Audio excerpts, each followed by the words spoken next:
Filmnya itu menghina sunnah Nabi. Judulnya My Flag and Radicalism, benderaku dan radikalisme. Jijik lihat filmnya tuh.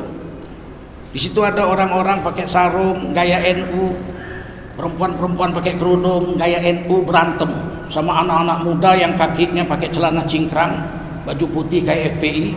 Perempuan-perempuannya pakai cadar main silat, terus yang pakai cadar dibanting, cadarnya direnggut. Negara ini merah putih, tidak boleh ada bendera lain di negara ini. Jijiknya aku nengoknya, apa urusannya bendera lain dengan pakai cadar, betul? Apa gunanya dibikin film merenggut cadar dan membanting orang celana cingkrang? Apa gunanya? Mereka di situ berantem urusan apa di situ?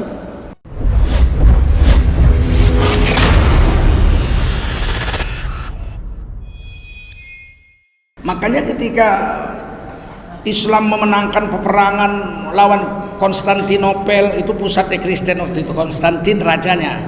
Konstantinopel kalah, tidak ada satu rumah ibadah di Istanbul, dirubah namanya jadi Istanbul, yang dirusak, nggak ada. Spanyol dikuasai Islam, nggak ada satupun gereja yang dibakar atau dimusnahkan. Karena memang haram hukumnya menghancurkan rumah ibadah bangsa lain, agama lain, meski dalam perang, apalagi dalam damai. Saya ingin ceritakan ketika Belanda menjajah Indonesia, Belanda itu pasti membangun gereja. Kalau di Jakarta, di Menteng itu, di depan Kementerian Agama itu, besar sekali gereja Katolik itu. Di depannya, belakangan setelah merdeka kita buat Masjid Istiqlal. Nggak dirusak tuh. Ketika Belanda berangkat dari Indonesia, nggak ada yang merampok gereja itu jadiin masjid, nggak ada. Di tempat kami di Medan, Delhi, Kerajaan Sultan Delhi, kakek kami, ketika Belanda berkuasa di Medan, meskipun konsesi tembakau, tidak menjajah seperti yang katanya menjajah membunuh-bunuh, nggak ada. Mereka nyewa tanah 70 tahun nanam tembakau. Mereka bangun kereta api dari Sepur Maskapai sampai ke Aceh, sampai ke Rantau Prapat. Udah merdeka malah kereta api Aceh nggak ada habis, musnah. Mereka bangun Polonia, mereka bangun Pelabuhan Belawan. Mereka bisa bangun, tanahnya nyewa. Perusahaan perkebunan Belanda untung besar. Sekarang PTP itu ngambil tanah Belanda yang dulu konsesi dengan sultan-sultan, nggak pernah bayar 1 rupiah pun sewanya, tapi rugi semua. 1-2 aja PTP yang untung. Heran juga ya, Belanda nyewa untung, bangun jalan, bangun pelabuhan, bangun airport, untung mereka. Ada sesuatu tanda tanya. Nah, mereka bangun gereja di Jalan Diponegoro. Ketika merdeka, Belanda angkat kaki dari Delhi. Sultan Delhi nggak ngambil gereja itu, tinggal patahkan salibnya, pas ngadep kiblat pula itu. Enggak, dipanggil pegawai-pegawai Belanda yang Kristen, yaitu orang-orang Ambon, yang dibawa ke situ. Ambil klien tuh gereja itu. Sampai sekarang disebut gereja Ambon, di depan kantor gubernur Sumatera Utara, Jalan Diponegoro. Kantornya udah ada sejak zaman Belanda yang bangun. Kita membesarkan aja. Belakangan tahun 1975 barulah rakyat Medan itu membeli rumah di samping kantor gubernur, dibangun menjadi Masjid Agung. Nggak kita ambil gereja itu. Begitu juga di Banda Aceh, ada gereja yang sudah berdiri lama. Ketika Indonesia merdeka, nggak diambil tuh gereja, sampai sekarang masih ada. Kenapa tidak kita hancur atau kita ambil? Karena orang Islam dilarang mengganggu rumah ibadah agama lain meskipun dalam perang. Kecuali orang kampung itu masuk Islam semua, mereka yang merubahnya itu lain. Macam Istanbul itu, Konstantinopel, seluruh rakyat Istanbul itu masuk Islam. Mereka yang menukar gereja Hagia Sophia itu menjadi masjid, itu lain halnya. Kalau itu sekarang masih berlaku. Waktu saya di New York, Ada gereja besar namanya Jesus Christ Son of God, gereja Yesus Kristus Anak Tuhan di New York, bangkrut karena di sana kan pemerintah sekuler, pemerintah nggak boleh bantu rumah agama, nggak boleh bantu rumah ibadah, nggak boleh, 1 rupiah pun nggak boleh. Itu gilanya negara sekuler itu. Kalau Indonesia bukan negara sekuler, kita negara Pancasila yang berketuhanan yang Maha Esa, dan negara menjamin, itu pasal 29 ayat 2, negara menjamin tiap-tiap warga negara untuk memeluk agama garis miring kepercayaan dan menjalankan agama garis miring kepercayaannya masing-masing. Sehingga ketika ada gereja atau masjid yang miskin bangkrut, pemerintah boleh mengeluarkan dana Pemda dihibahkan kepada masjid atau kepada gereja agar tidak bangkrut. Karena kehidupan beragama itu sila pertama Pancasila, ketuhanan yang Maha Esa. Kalau di Amerika nggak bisa, biar bangkrut ya udah habis bangkrut. Dijual, dijadikan diskotik, oke, biasa aja itu. Nah, orang-orang Kristen nggak mau. Kalau dijual sama konglomerat, pasti dijadikan diskotik, tempat diskotik. Oh, tanahnya kan lebar gereja itu. Akhirnya mereka jual kepada orang Islam. Ah, ini hebatnya di Amerika, di Eropa nih. Hampir rata-rata gereja yang bangkrut dijual kepada orang Islam. Supaya apa? Supaya tetap jadi rumah ibadah. Jadi toleransi itu udah mulai bagus sebenarnya antara pendeta-pendetanya. Politikus saja yang jahat ini. Presiden Prancis itu politikus, bukan pendeta. Akhirnya gereja Yesus Kristus Anak Tuhan itu dibeli oleh orang Islam. Dan saya di sana pernah ke situ, ceramah di situ. Gereja itu diganti namanya Jesus Son of Mary Mosque, Masjid Yesus Anak Maryam. Jadi waktu dipatahkan salibnya itu orang-orang Kristen kumpul semua nangis di halamannya itu, sedih juga kan. Gereja jadi masjid dan namanya tetap Yesus, gereja Isa alaihissalam, tapi bin Mary, ya. Anaknya Maryam, bukan lagi Son of God, bukan anak Tuhan. Dan dari church, gereja menjadi mosque, masjid. Masih ada. Waktu saya di Maryland, gereja Korea bangkrut, dibeli oleh orang-orang Indonesia. Kira-kira sebesar ini masjid apa gerejanya, tapi kurang pendek ya. Ke belakangnya nggak terlalu panjang begini, ke sampingnya kira-kira sebesar ini. Dibeli, kemudian dicat warna biru. Cantik sekali, imamnya orang Aceh, hafiz Quran. Saya ke situ 2 hari ceramah. Di situ Pak SBY pas datang ke Maryland, dia sholat situ.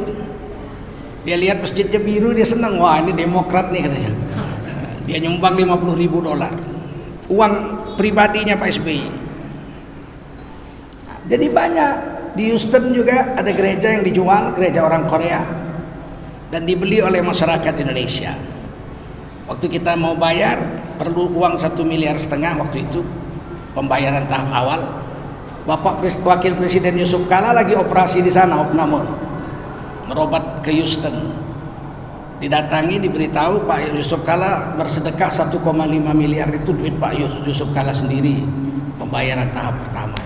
Saya diminta jadi imam sana 6 bulan, tapi Majelis Ulama nggak izin karena saya wakil sekjen Majelis Ulama Indonesia waktu itu. Biasa itu.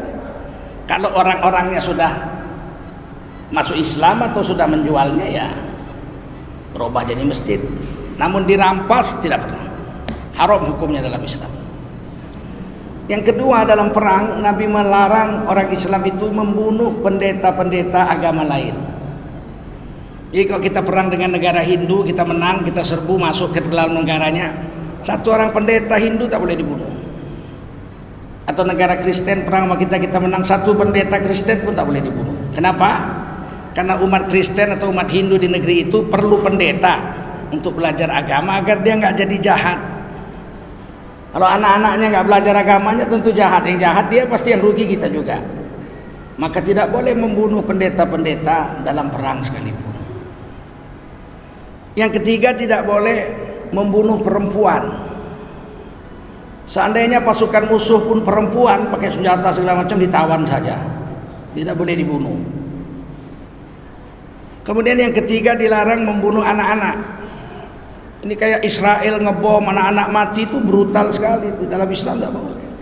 Kalau kafir memang begitu, yudzabbihuna abna'akum wa yastahyuna nisa'akum. Fir'aun itu mengeluarkan perpu, anak laki-laki Bani Israel harus dibunuh semua yang lahir tahun itu, tapi yang perempuan boleh dibiarkan hidup. Begitu juga Namrud, semua anak laki-laki yang lahir tahun itu harus dibunuh, karena menurut ramalan akan menghancurkan kekuasaannya. Bunuh semua. Kita tidak boleh bunuh anak-anak, haram hukumnya walaupun dalam perang, apalagi dalam keadaan damai. Dan yang terakhir, diharamkan oleh Rasulullah dalam perang meracun air. Jadi tidak boleh. Kalau boleh main racun air, kita menang. Kita duduki aja di hulu, racun air, semua yang pakai air itu ke hilir mati semua. Tidak boleh. Kalau meracun air aja dalam Islam haram, tidak boleh. Apalagi meracun udara, pakai bom kimia, pakai bom nuklir, tidak boleh itu. Haram hukumnya. Makanya negara Islam tidak ada sebetulnya yang memproduksi senjata nuklir. Tidak boleh. Yang Iran dulu dituduh membuat senjata nuklir, tidak ada. Mereka membuat pembangkit listrik tenaga nuklir. Pakistan itu tuduh aja. Kalau Israel punya rudal nuklir 20 hulu ledak nuklir. Mestinya beli dari Amerika kan. Kenapa reaktor listrik nuklir dibangun? Karena hemat. Sesendok uranium, sesendok makan itu bisa menerangi seluruh Sumatera listriknya. Murah bayarnya kalau pakai reaktor nuklir. Rekening listriknya murah. Sekarang kita kan mahal karena kita pakai solar. Kalau pembangkitnya reaktor nuklir, ya 1 tahun nuklir segini aja nggak habis untuk seluruh negeri ini. Murah, makanya orang mau, cuman menjaganya payah. Kalau terjadi gempa bumi atau bocor reaktor nuklirnya, bisa satu kota mati semua. Itu terjadi di India ketika reaktor listrik nuklirnya di Chernobyl bocor. Itu mayat yang tergeletak di tengah jalan aja itu lebih 25.000 orang. Tiba-tiba aja kena asap itu mati semua. Dan saat itu saya tiap 2 tahun sekali ke India dakwah. Dan saat itu baru saya tahu pentingnya memakai pakaian sunnah Rasulullah SAW. Baru saya tahu pentingnya. Kalau pakaian kita sama gini, kemeja gini sama, maaf ya. Orang Kristen, orang Hindu, orang Buddha, orang Cina, orang Islam kan pakai baju kemeja ya, pakai kaos gitu, pakai kemeja. Kalau terjadi ledakan nuklir seperti itu, 25.000 orang mati, bagaimana mau memilih mayat orang Islam atau tidak? Terpaksa ditelanjangi, dilihat kemaluannya sunat apa enggak. Kan kasihan mayat digituin. Saya baru tahu itu setelah saya ke sana. Perempuan-perempuan itu dari mana kita tahu dia Islam apa enggak? Kalau pakaiannya sama. Ditelanjangi pun sama aja kalau perempuan. Situ baru kita tahu unggulnya sunnah Rasulullah Sallallahu Alaihi Wasallam. Nah, kalau saya pakai jubah serban ini mati di jalan nggak perlu lihat KTP pun. Udah tak pastilah begini Islam, mana mungkin begini pendeta, betul nggak? Betul. Itulah unggulnya sunnah Nabi, kok sekarang diejek-ejek. Itu ada satu kiai yang kemarin menghina Nabi, rambutnya gondrong, yang dia bilang, oh lah Nabi Muhammad itu ya biasa-biasa mawon, ora usah di lebih-lebih no, yang biasa mawon diurusi karo mbah, urusi mbah ya nggak beres. Ya nang Mekah nang jambu ya bakal melu nyolong jambu barang. Begitu dia bilang, Nabi itu manusia biasa, nggak usah dilebih-lebihkan lah. Nabi Muhammad itu dipelihara kakeknya. Yang namanya orang dipelihara kakek pasti nggak terurus, rembesan, betaik mata nggak beres lah. Bahkan kalau di Mekah ada jambu, pasti Nabi ikut mencuri jambu sama kawan-kawannya. Hari ini dia bikin film lagi. Filmnya itu menghina sunnah Nabi. Judulnya My Flag and Radicalism, benderaku dan radikalisme. Jijik lihat filmnya tuh. Di situ ada orang-orang pakai sarung gaya NU, perempuan-perempuan pakai kerudung gaya NU berantem. sama anak-anak muda yang kakinya pakai celana cingkrang, baju putih kayak FPI, perempuan-perempuannya pakai cadar main silat, terus yang pakai cadar dibanting, cadarnya direnggut. Negara ini merah putih, tidak boleh ada bendera lain di negara ini. Jijiknya aku nengoknya, apa urusannya bendera lain dengan pakai cadar, betul? Istriku pakai cadar, pertama kali di Sumatera Utara yang pakai cadar istriku tahun 90. Suaminya dosen USU pegawai negeri, ditatar P4 120 jam. Sampai pensiun saya nggak pernah berontak lawan negara ini. Anak saya pakai cadar dua-duanya. Cucu saya baru mau 5 tahun sudah belajar pakai cadar. Murid saya mungkin 10.000 ada yang pakai cadar. Nggak pernah kami melawan NKRI, melawan Pancasila. Betul? Sebab Pancasila dan Undang-Undang Dasar 45 itu kesepakatan. 18 Agustus 1945 kita sepakat. Tokoh-tokoh kita semua tanda tangan.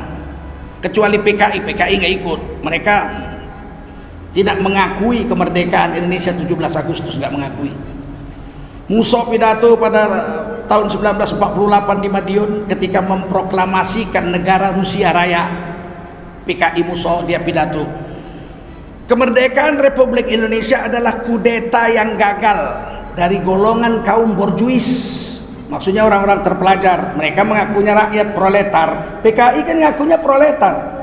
Kita ini dianggap borjuis.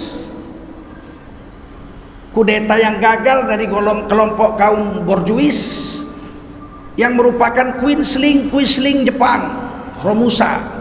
Quisling Romusa Jepang, mandor Romusa Jepang, pengkhianat bangsa. Dia nyindir Bung Karno karena Bung Karno pernah jadi mandor Romusa waktu penjajahan Jepang. Bung Karno membalas pidatonya.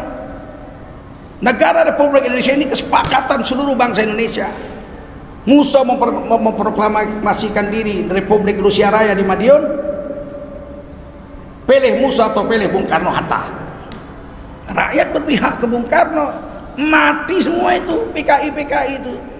Sebagian melarikan diri, Semaun dan lain-lain ke Rusia. Apa gunanya dibikin film merenggut cadar dan membanting orang celana cingkrang? Apa gunanya? Mereka di situ berantem urusan apa di situ? Kita sepakat nggak boleh ada negara ini ada bendera lain, betul? Nah kalau harusnya kan filmnya itu OPM, bendera Papua, ya kan, bintang kejora, tidak boleh ada republik, bang.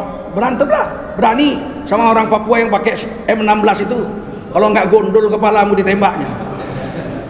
Adegannya kenapa mesti orang bercadar dibanting? Adegannya ya Papua yang nembaki polisi TNI itulah adegannya, ya kan?